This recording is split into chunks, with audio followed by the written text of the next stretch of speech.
Əhalinin iri şəhərlərə axın etməsi və kəndlərin boşalma tendensiyası bugün dünyada olduğu kimi təəssüf ki, bizim ölkədə də yaşanır. Bununla bağlı konkret statistika olmasa da, əhalinin bölgələrdən paytaxta axını bir sıra amillərlə izah olunur. Dövlət Statistika Komitəsinin ötən ili əhatə edən məlumatında deyilir ki, Azərbaycan əhalisinin 54,5% şəhərlərdə, 45,5% isə kəndlərdə yaşayır. Kənddə qeydiyyatda olub yaşamaq üçün şəhərlərə, xüsusən də paytaxt Bakıya üz tutan vətəndaşların sayının 10 minlərlə ölçülməsi urbanizasiyanın sürətlə getdiyini göstərir.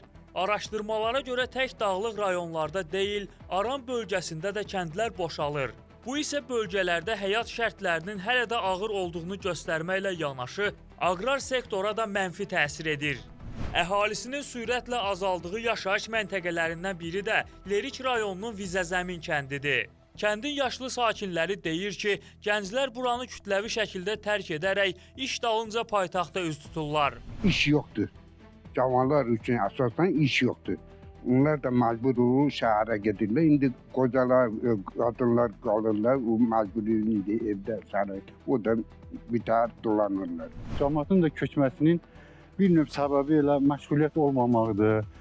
Məsələn, burada karta vəkili öz dolanacağımızı güclə, öz tələbatımızı güclə ödəyirik bundan.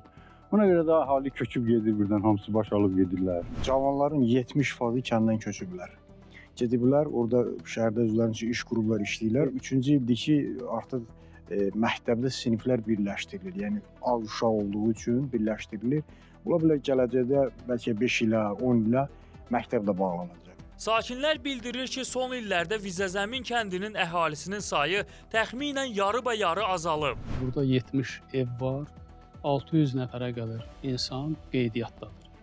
Hal-hazırda kənddə 350 nəfərə yaxın adam yaşayır. Amma əhalinin müəyyən bir hissəsi də, demək yarıya qədər olan hissəsi də kənarda Respublikanın müəyyən rayonlarında işlə bağlı, ya yaşamaqla bağlı Bakı şəhərinə, əsasən Bakı şəhərinə, xarici ölkələrə gedən, oxuyub təhsil alan, yəni oralarda qalan gənclərimiz də var. Analoji vəziyyət Quba rayonunun Aydınkənd kəndində də yaşanır. Mənim yadıma gələn 30-20 ev olub axırıncı vaxt. Ən çox gördüyüm ev sayı. Amma indi hal-hazırda 7 dənə ev var yaşayış. Ondan da 4 nəfər hal-hazırda yaşayan 4 nəfərdir. Belə 4 ailə yaşayır, çünki obsilər də köçüb gedir. Cavanlar iş yeri yox. Məsəl üçün, gənc ailələr var ki, uşaqları var, oxutmaq üçün məktəb yox. Buradan 5-6 kilometr Güləziyə və yaxud Afır 10 kilometr yol qət etməlidir. Onun qışı var, soyuğu var. Heç bir şəraiti yoxdur da, dağılıb çıxıb gedir. O da kənddə qalanlar da 4 ailə də onlar hamısı yaşı keçmiş deməli kimi. Rayonun Xırt kəndinin əhalisinin böyük bir hissəsi isə infrastrukturun kasadlığından yaşamaq üçün digər ərazilərə üz tutub. Vaxtikən 140 ev olub mənim eşitdiyimdən bu kənddə. Hal-hazırda gəmi 12 evdə yaşayış qalıb. Yuxarıdan başlasaq kəndin yuxarı başından birinci ev uca dağılıb, 2 dənə ev elə mənim yaxın adamın evləridir. Burada da cərgələmə görürsünüz evimizin bərabərində çox evlər boş qalıb. Belə binalar salamatdır, amma yaşayış yox. Heç nə əkib becəri bilmirim, su yox deyənə. Ancaq ona görə məktəbi yox, məntəqəsi yox. Bir xəstə olanda qalırıq ki, hara qaçaq. Bir iğnə ki, mən Qubaya gedib gəlirəm. 1-2 ay mən xəstə olmuşam, ancaq Qubaya git, gəl, iğnəni vur. Belə şərait olar.